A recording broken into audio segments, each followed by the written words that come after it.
Por favor, que nos acerquemos a las Escrituras, primera a los Corintios.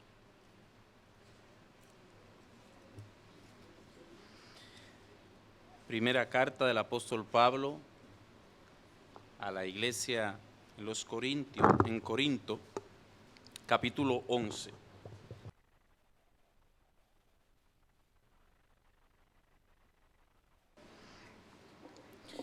Dice así la Escritura, voy solamente a leer el versículo 25 en ocasión de la cena del Señor. Dice: asimismo tomó también la copa después de haber cenado, diciendo: esta copa es el nuevo pacto en mi sangre.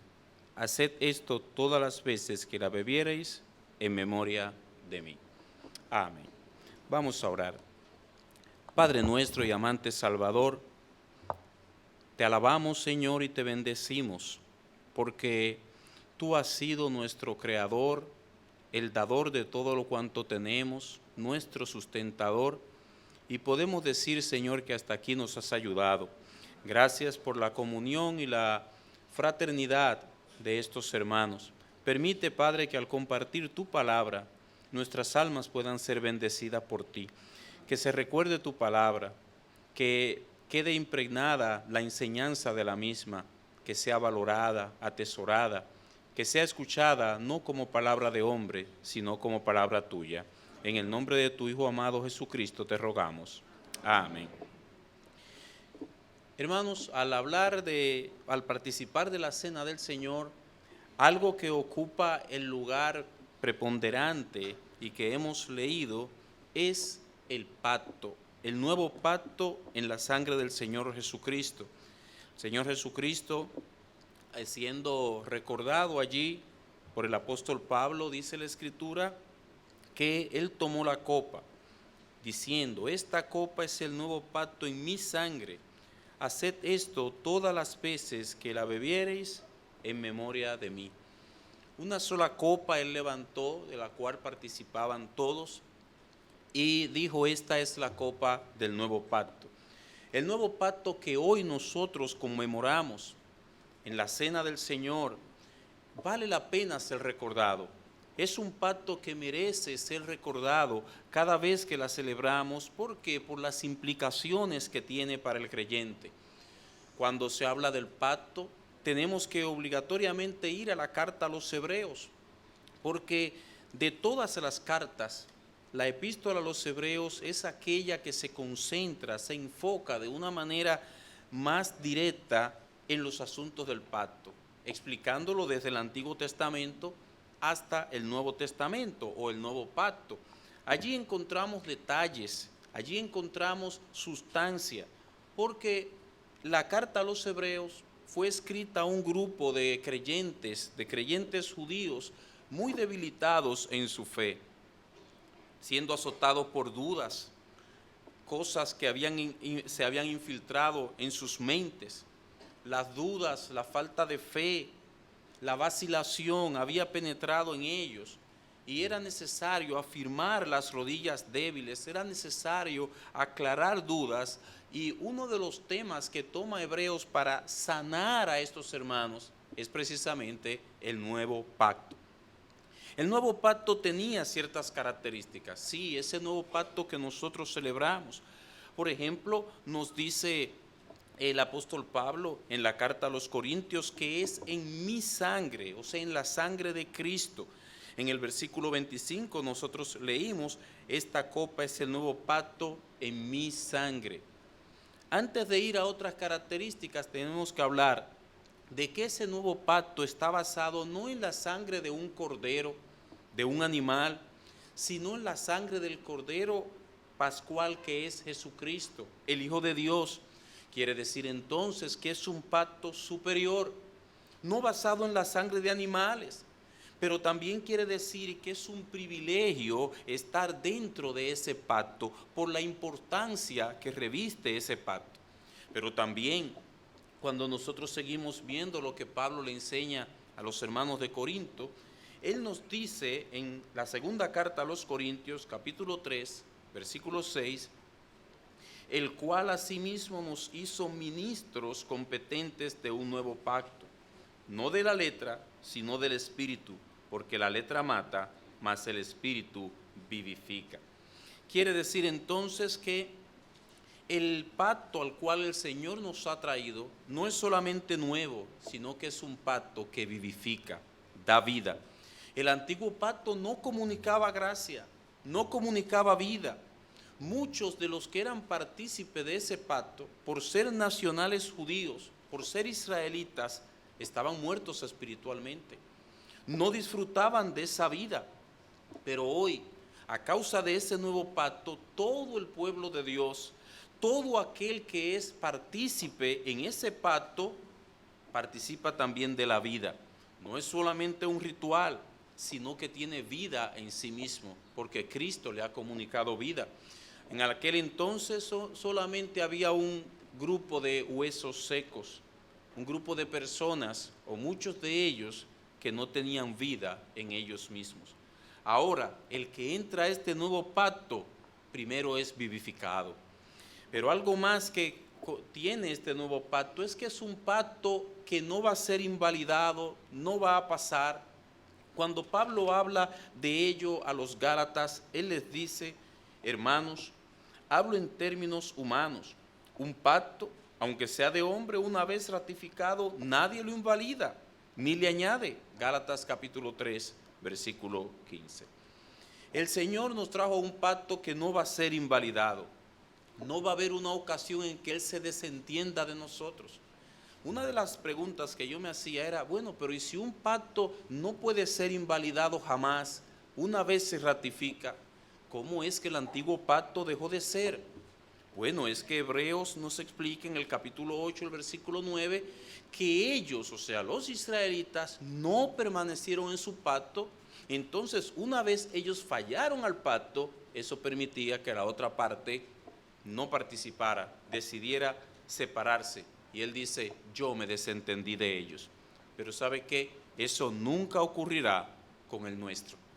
Dice que el nuevo pacto no va a desaparecer en Hebreos capítulo 8, versículo 13. Dice que el antiguo pacto estaba próximo a desaparecer, pero el nuevo pacto nunca dejará de ser. Algo más que nos dice la Escritura de ese nuevo pacto es que es mejor. Y ahora sí nosotros vamos a Hebreos capítulo 8, porque el versículo 9 nos dice, porque reprendiéndolos dice, he aquí vienen días, dice el Señor, en que estableceré con la casa de Israel y la casa de Judá un nuevo pacto. No como el pacto que hice con sus padres, el día que los tomé de la mano para sacarlos de la tierra de Egipto, porque ellos no permanecieron en mi pacto y yo me desentendí de ellos, dice el Señor. Ese pacto, según el versículo 6, es mejor, pero ahora tanto mejor ministerio es el suyo, cuanto es mediador de un mejor pacto, establecido sobre mejores promesas. El nuevo pacto es mejor en todos los sentidos. El nuevo pacto está establecido sobre mejores promesas, ya no promesas terrenales, ya no bendiciones que dejan de ser, que dejan de existir, como era en el antiguo pacto, bendiciones como la lluvia, bendiciones como una buena cosecha. Ahora tenemos la promesa de la vida eterna, tenemos la promesa de la herencia eterna, somos herederos de Dios, coherederos con Cristo. Es un pacto que tiene mejores promesas, pero es mejor también porque el mediador de este pacto es superior a Moisés. Además, y algo muy importante, es que este pacto, a diferencia del anterior, ha sido escrito en nuestros corazones. Cada uno de los participantes tiene las reglas, las leyes escritas en su corazón. Dice el capítulo 8 de Hebreos, en el versículo 10, dice, por lo cual este es el pacto que haré con la casa de Israel. Después de aquellos días, dice el Señor, pondré mis leyes en la mente de ellos, y sobre su corazón las escribiré, y seré a ellos por Dios, y ellos me serán a mí por pueblo. Capítulo 10, versículo 16, es una repetición de lo mismo. Dice el versículo 16, este es el pacto que haré con ellos. Después de aquellos días, dice el Señor, pondré mis leyes en sus corazones y en sus mentes las escribiré. El Señor nos ha dado un pacto nuevo, cuyas leyes ya no están escritas en tablas de piedra, aislado de nosotros, sino en nuestros corazones. Y no solo esto, sino que Él se detiene un momento para explicar detalles acerca del pacto. Nosotros leímos el capítulo 8, el versículo 10. Si nosotros seguimos leyendo en el versículo 10, en adelante del capítulo 8 dice: y ninguno enseñará a su prójimo, ni ninguno a su hermano, diciendo, conoce al Señor, porque todos me conocerán, desde el menor hasta el mayor de ellos, porque seré propicio a sus injusticias, y nunca más me acordaré de sus pecados y de sus iniquidades. Hermanos, en este pacto hay gracia. Hay gracia sobre gracia, como le dijo Juan el Bautista acerca de Cristo. Los mandamientos, las leyes del Señor ahora están escritas en nuestros corazones. Es para que no lo olvidemos. Lo que dice Salomón, o aconseja Salomón, que nosotros debíamos de hacer con la ley del Señor.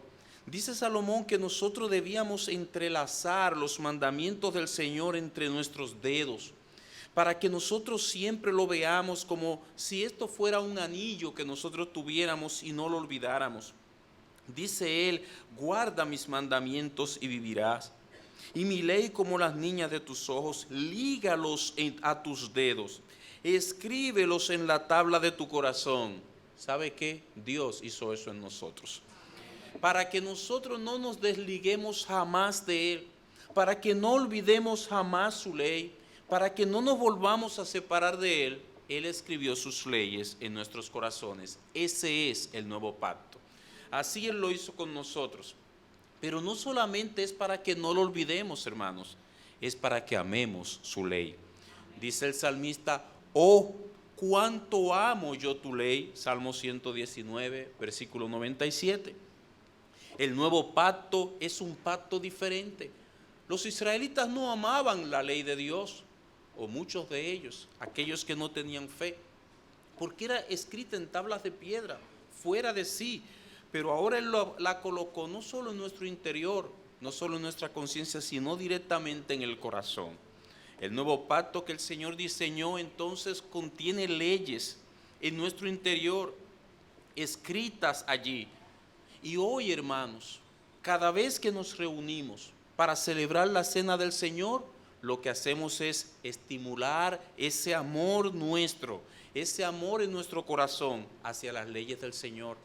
Cada vez que venimos aquí es a conmemorar ese nuevo pacto, pero ya sabemos todas las características que tiene. Ya sabemos que ese nuevo pacto está escrito en nuestro corazón. Entonces, sea esta celebración un estímulo a amar esas leyes, a amarlas cada vez más y a estar más firmemente arraigados a ellas. Sabemos que el Espíritu Santo nos recuerda todas las cosas. Cualquiera pensaría esto, no, pero ¿y el Espíritu? Él dice que nos recordará todas las cosas. Él dice que nos recordará las enseñanzas del Señor Jesucristo. Sí, es cierto. El Espíritu Santo hace esa labor, nos la enseña, nos ilumina sobre ella, nos la recuerda, pero lo que pasa es que el Señor quiere utilizar todos los medios para ayudar a su pueblo a tener presente, a amar y a obedecer estas leyes. Por eso es que nosotros venimos a una celebración donde todos nuestros sentidos son afectados. Sentido del oído, el sentido de la vista y nuestros entendimientos también son aplicados allí. Eso hace nuestro Dios. Cada uno de nosotros entonces debe de salir de aquí con una renovada disposición a amar y obedecer las leyes del Señor, sus mandamientos, su palabra. Que la cena del Señor sea un estímulo en esa dirección. Pero también, hermanos, debemos de ser estimulados a gloriarnos y a regocijarnos en la persona del Señor Jesucristo. ¿Por qué? Porque por Él hemos venido a este nuevo pacto. Él ha sido el mediador. Él es nuestra gloria.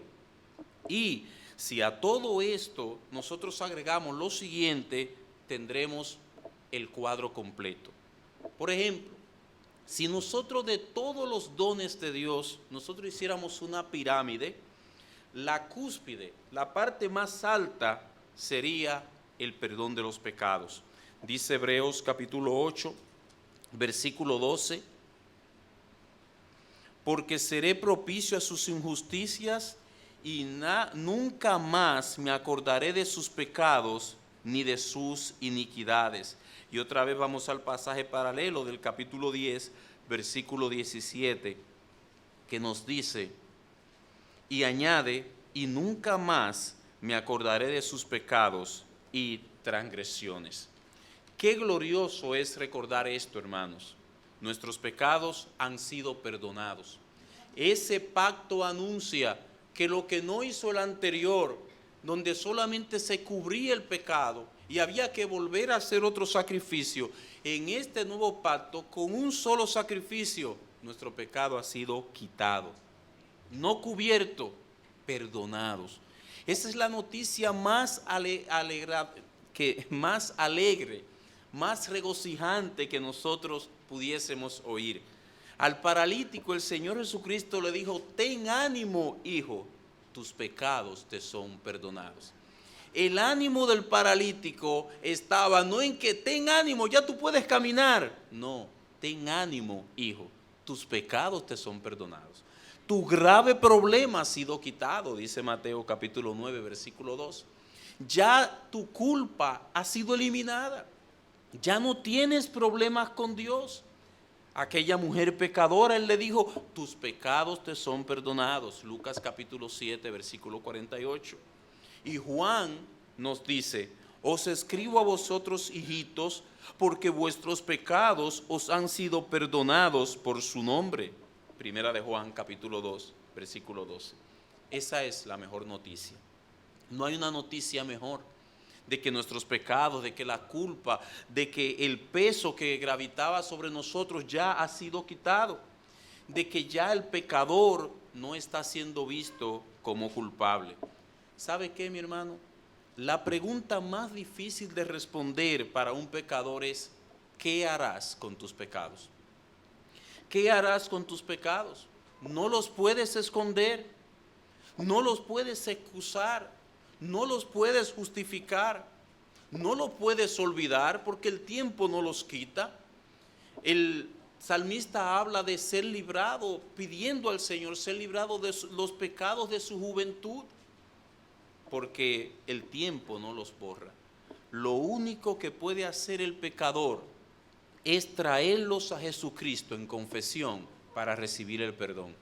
Con el pecado no se puede hacer nada más que no sea confesarlo para ser perdonado. Como decía el pastor hace un momento, el pecado quita la felicidad. ¿Quieres ser feliz? ¿Quieres tener paz? ¿Quieres tener gozo? Ven a Jesucristo para que Él perdone tus pecados. Mi hermano, tú debes regocijarte al participar de la cena, porque ella es la conmemoración. Mediante ella recordamos precisamente que nuestros pecados han sido perdonados, que ese nuevo pacto está basado en el derramamiento de la sangre del Señor Jesucristo y que ya no hay culpa delante del Señor. Que el Señor les bendiga.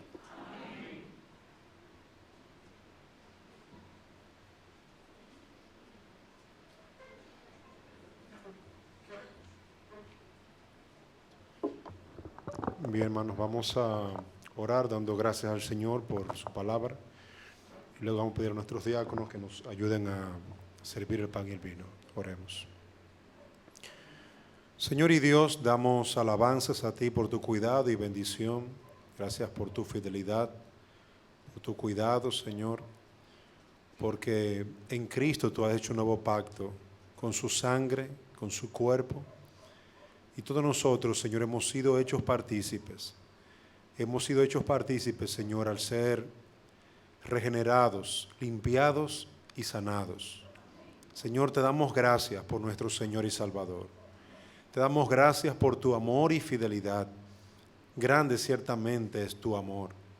Al ver nuestro pecado, al ver lo terrible de la maldad de nuestro corazón, vemos ciertamente, Señor, que tu gracia es sobreabundante, porque nos has limpiado y nos has hecho hijos por medio de la fe en Él. A Él sea la gloria, no a nosotros, pues Él hizo la limpieza de nuestra maldad, y todo aquel que confiesa su pecado alcanza misericordia. Bendícenos en este tiempo, que al tomar el pan y el vino, lo hagamos, Señor, con alabanza, con acción de gracias, pues hacemos memoria de la obra de Cristo a favor nuestro. En Jesús nuestro Señor te lo rogamos. Amén.